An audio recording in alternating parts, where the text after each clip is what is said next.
Hello. Welcome to the Bore You to Sleep podcast. The podcast that will hopefully help you get to sleep.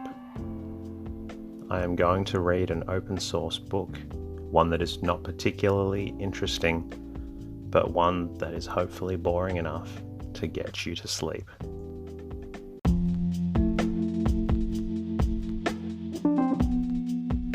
Tonight's readings come from American Big Game Hunting, the book of the Boone and Crockett Club, written in the early 20th century.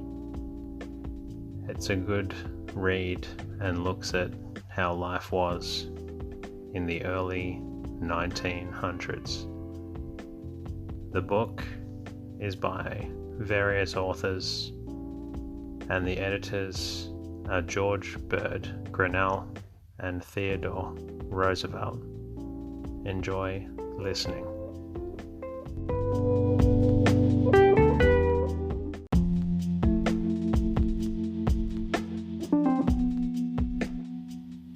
If you have been enjoying the episodes and the stories, I'd really love to hear from you. Please jump into the podcast app that you're listening on and leave a comment, like it, say hello, or let me know if you're getting sleepy from the stories. Now, let's get into the story for tonight.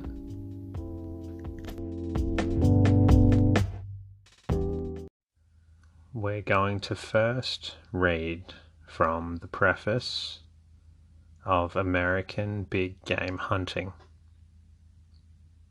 the first volume published by the Boone and Crockett Club under the title American Big Game Hunting confined itself, as its title implied, to sport on this continent. In presenting the second volume, a number of sketches are included written by members who have hunted big game in other lands. The contribution of those whose names are so well known in connection with explorations in China and Tibet and in Africa have an exceptional interest for men whose use of the rifle has been confined entirely to the North American continent. During the 2 years that have elapsed since the appearance of its last volume, the Boone and Crockett Club has not been idle. The activity of its members was largely instrumental in securing, at last, the passage by Congress of an act to protect the Yellowstone National Park and to punish crimes and offences within its borders, though it may be questioned whether even their efforts would have had any result had not the public interest been aroused and the congressional conscience prickled by the wholesale slaughter of buffalo which took place in the park in March 1894, as elsewhere detailed by Captain Anderson and the editors. Besides this, the club has secured the passage by the New York legislature of an act incorporating the New York Zoological Society, and a considerable representation of the club is found in the list of its officers and managers. Other efforts made by Boone and Crockett members in behalf of game and forest protection have been less successful, and there is still a wide field for the club's activities. Public sentiment should be aroused on the general question of forest preservation, and especially in the matter of securing legislation which will adequately protect the game and the forests of the various forest reservations already established. Special attention was called to this point in the earlier volume published by the club, from which we quote. If it was worthwhile to establish these reservations, it is worthwhile to protect them. A general law providing for the adequate guarding of all such national possessions should be enacted by Congress, and whether it may be necessary such federal laws should be supplemented by laws of the states in which the reservations lie. The timber and the game ought to be made the absolute property of the government, and it should be constituted a punishable offence to appropriate such property within the limits of the reservation. The game and timber on a reservation should be regarded as government property, just as are the mules and cordwood at any army post. If it is a crime to take the latter, it should be a crime to plunder a forest reservation. In these reservations is to be found today every species of large game known to the United States, and the proper protection of the reservations means the perpetuating in full supply of all the indigenous mammals. In this care is provided no species of American large game need ever become absolutely extinct, and intelligent effort for game protection may be well directed towards securing through national legislation the policing of forest preserves by timber and game wardens. A really remarkable phenomenon in American animal life, described in the paper on the Yellowstone Park Protection Act, is the attitude now assumed toward mankind by the bears, both grizzly and black, in the Yellowstone National Park. The preservation of the game in the park has unexpectedly resulted in turning a great many of the bears into scavengers for the hotels within the park limits. Their tameness and familiarity are astonishing. They act much more like hogs than beasts of prey. Naturalists now have a chance of studying their character from an entirely new standpoint and under entirely new conditions.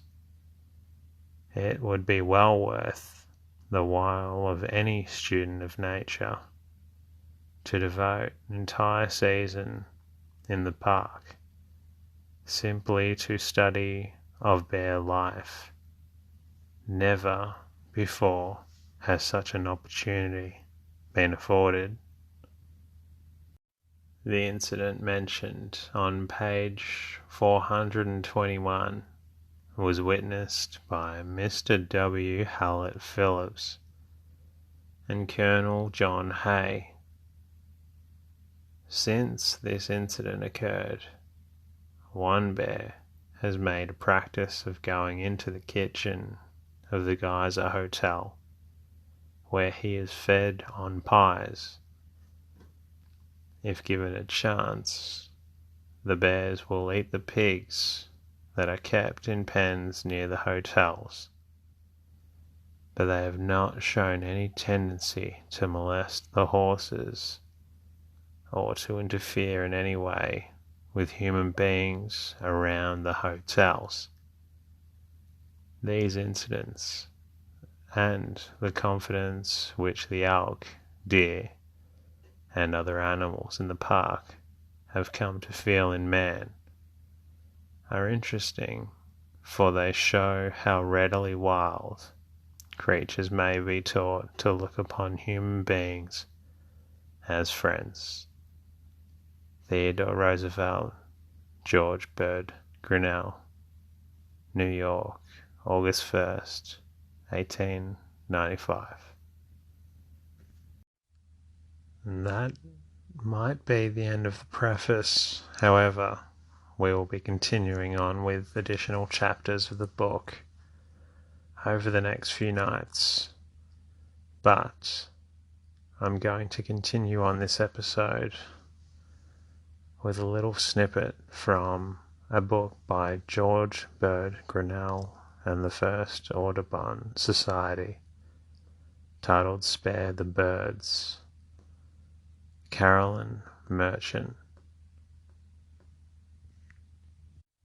It's likely that we will return to this book at another stage to cover readings. However, the preface from this book reads, when explorer and conservationist George Bird Grinnell started the Audubon magazine in 1887, a year after he founded the Audubon Society, he introduced each issue with an editorial that he wrote about himself and the life and character of John James Audubon, 1787 to 1851.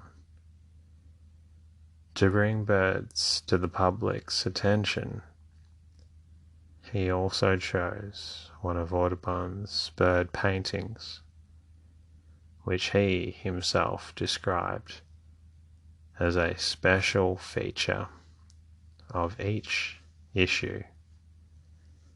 Grinnell's knowledge of Audubon was deeply influenced by his experiences growing up on Audubon's estate in New York City, where he attended the school taught by Audubon's widow, Lucy.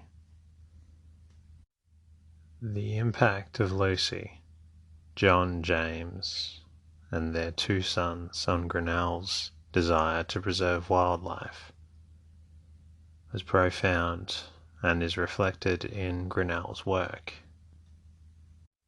The Audubon magazine, however, lasted only 2 years, after which, for practical reasons, Grinnell felt obliged to dissolve both the society and the journal. But within 5 years, women, along with men, took on leadership roles in reviving the Audubon movement. In this book, I analysed Grinnell's work to found the 1886 Audubon Society, his publication of the Audubon magazine, and the gendered issues underlying his role in saving avifauna. A major goal of the following text is to reprint Grinnell's serialized biography of Audubon and other writings in the magazine, making them available to the public, and to interpret them in the context of Grinnell's achievements. A primary reason that Grinnell's biography of Audubon has not been recognised as such is that Grinnell was the sole editor of the Audubon magazine, and his editorials were unsigned. In fact, from the time that Grinnell took over the editorship of Forest and Stream in 1880, after having moved up in 1876 from his position as its natural history editor, he made its practice not to sign his editorials. He strongly believed, according to Grinnell historian John Rieger, that as editor he should not add his name, as doing so would personalize the content and thereby detract from the authority of the magazine itself. He was scrupulous, however, in attributing other articles and letters in both magazines to their authors. In his editorials, he also carefully placed selections from other authors in quotation marks. That's the end of American Big Game and Spare the Birds, the preface from both books. We'll return to more readings tomorrow night from American Big Game Hunting, the book of the Boone and Crockett Club. Hope you're feeling sleepy, and if you want to listen to more, please go back to some of the other episodes and enjoy listening, and hopefully you feel a bit relaxed. Thank you, and good night.